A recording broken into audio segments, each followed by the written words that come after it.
Les paysages sont magnifiques.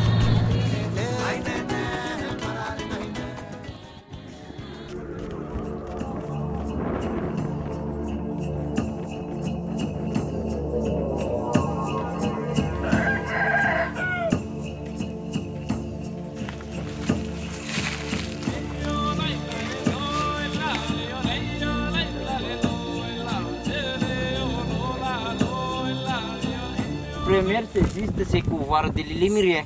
C'est que le deuxième, il faut monter jusqu'à un point de vue pour descendre une corde. Après, on peut faire le tombeau sur la falaise. Nous nous contenterons du premier circuit, les Lémuriens.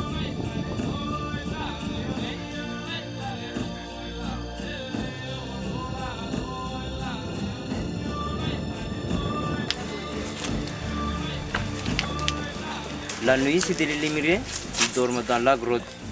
C'est que demain matin, s'il faut monter sur les rochers, sur l'arbre comme ça, c'est brosé au soleil, c'est comme ça tout le monde. Donc, c'est que les prédateurs de Lémuriens, presque Madagascar, c'est les fouchas. Ici, il n'y a pas de fouchas ici. Donc, c'est que les rapaces pour attaquer les petits, les lémis là. Les Lémuriens, c'est que les gestations, c'est 4 mois et demi. Les couples mois, c'est des mois d'avril ou mai. C'est qu'il est la naissance des bébés, c'est des mois de septembre ou octobre. Donc c'est qu'il y a maintenant. Les Lémuriens, c'est qu'ils vivent à 18 ans jusqu'à 20 ans, 22 maximum. Donc c'est qui les a ici n'a jamais trouvé des squelettes. Les Lémuriens a 4 cris: cri d'amour, cri de communication, cri d'alerte, cri d'appel. Les cris d'amour, c'est comme les chats. Les communications, c'est les cris d'appel. Cri d'alerte. Donc c'est qui 11h jusqu'à 14h, c'est faut la sieste sur l'arbre comme ça. Après, pour descendre en bas, il boit de l'eau sur le lac. Après, pour chercher des nourritures ou manger, il retourne de la grotte. Ici, c'est 4 champs de Lémuriens. Vivent en famille 15 et 30 par famille.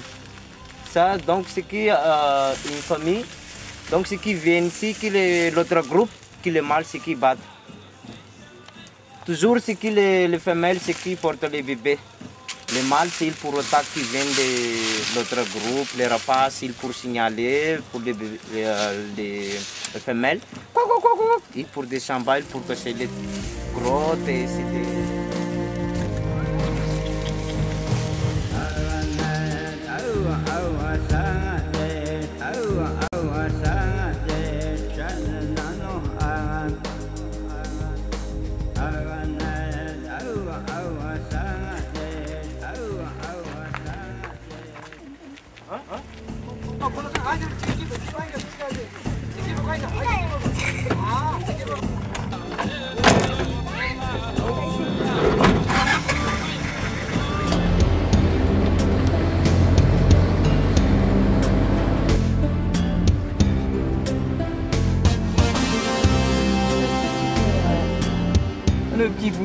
Ce matin, nous constatons la pluie, mais les Malgaches n'en sont pas impressionnés et vont à leurs occupations avec naturel.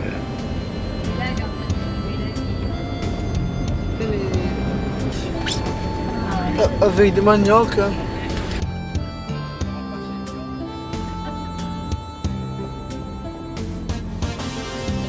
Changement de région, changement de climat, une végétation luxuriante et éblouissante de beauté.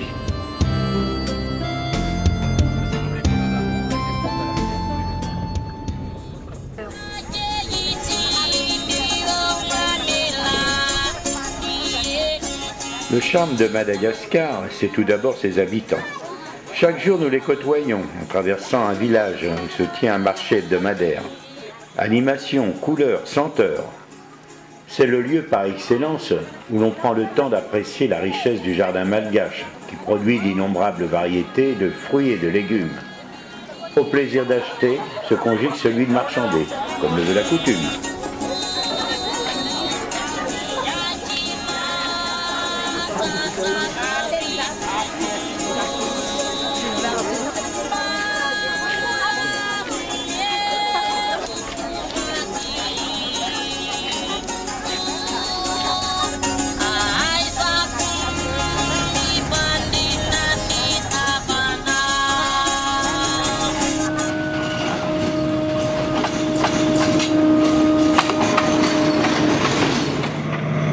Fianarantsoa, Manukau.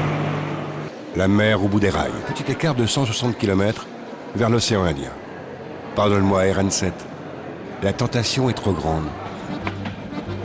La motrice se décide à partir. Le risque de panne est omniprésent et je ne sais trop si j'arriverai à destination. Nous voilà à la gare de Sambave, départ prévu à 8h45 pour une arrivée à 17h à Manukau. Ça, c'est pour l'horaire officiel. On vient de nous annoncer un retard d'1h15. Aujourd'hui, nous avons de la chance, car c'est parfois pire. Mais il faut savoir que le train Fianarantsoa-Côte Est se mérite. La ligne s'étend sur 160 km, jalonnée par 17 gares. Nous allons rencontrer beaucoup de monde le long de ce parcours. Car ce train est le poumon économique de cette région et le seul moyen d'échange et de transport des marchandises.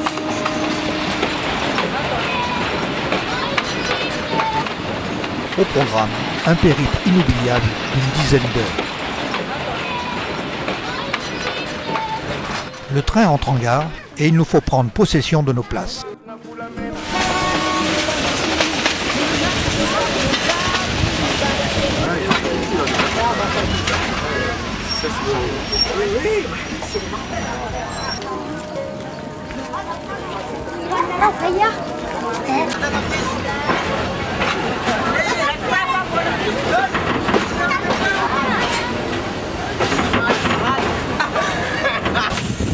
Les Malgaches, toujours très réalistes, appellent ce train le TGV, train à grande vibration. Et nous comprenons maintenant pourquoi.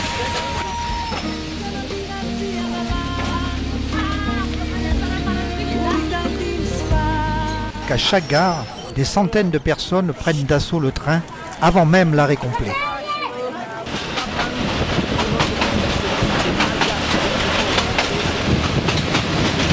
Certains rails datent de 1896 et que sur 1200 mètres de dénivelé, il y a 21 tunnels et 42 ponts.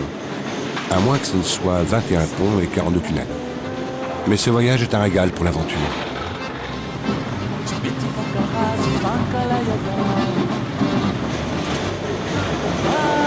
Le train traverse la forêt et sur les flancs escarpés de la falaise, je n'ai pas assez d'yeux pour apprécier la féerie, la luxuriance de cette forêt d'émeraude égayée de plusieurs cascades.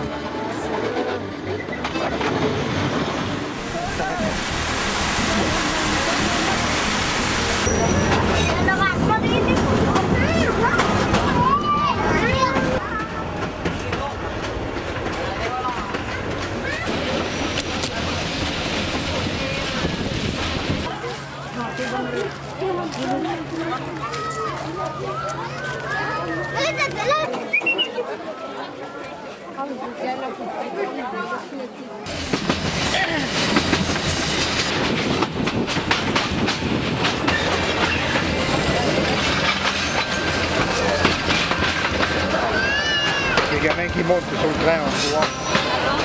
Ça, c'est le film.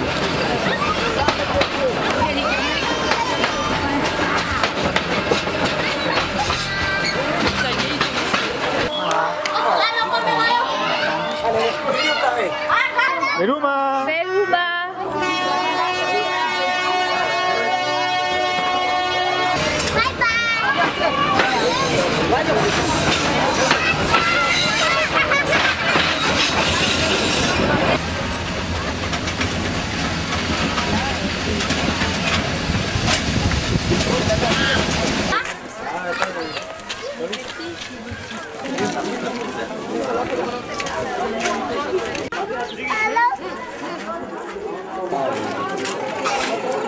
La gare de Phénombre, région des épices, les marchands vous proposent poivre, clou de girofle, cannelle et vanille. Et bien que ce ne soit pas encore la saison, quelques beaux fruits.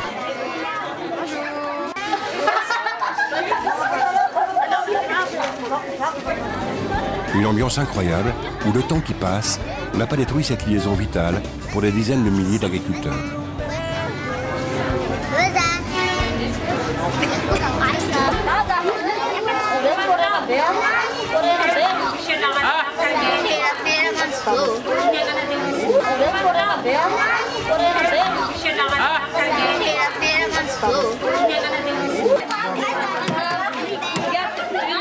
Il y a presque plus de poids.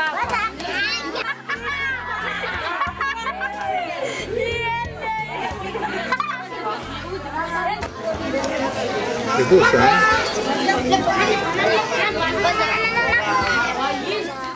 Une attente inévitable tant que les quais ne soient pas vides.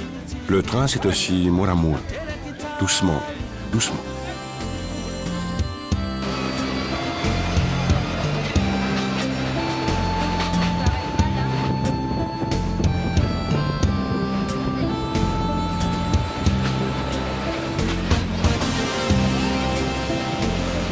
La ligne Manacor-Naranjo est la dernière voie ferrée du pays.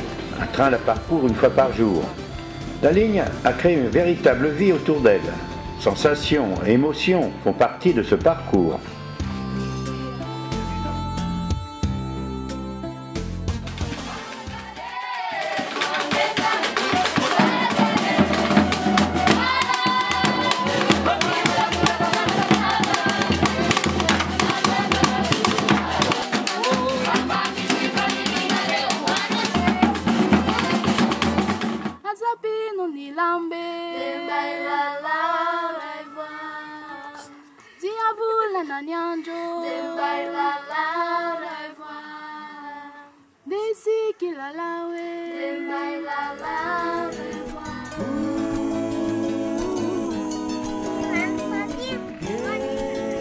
Madagascar est une des rares destinations à combiner à la fois des rêves d'exotisme, de farniente, d'aventure, de belles plages, de soleil, de randonnée, d'échanges culturels. Mada, destination passion.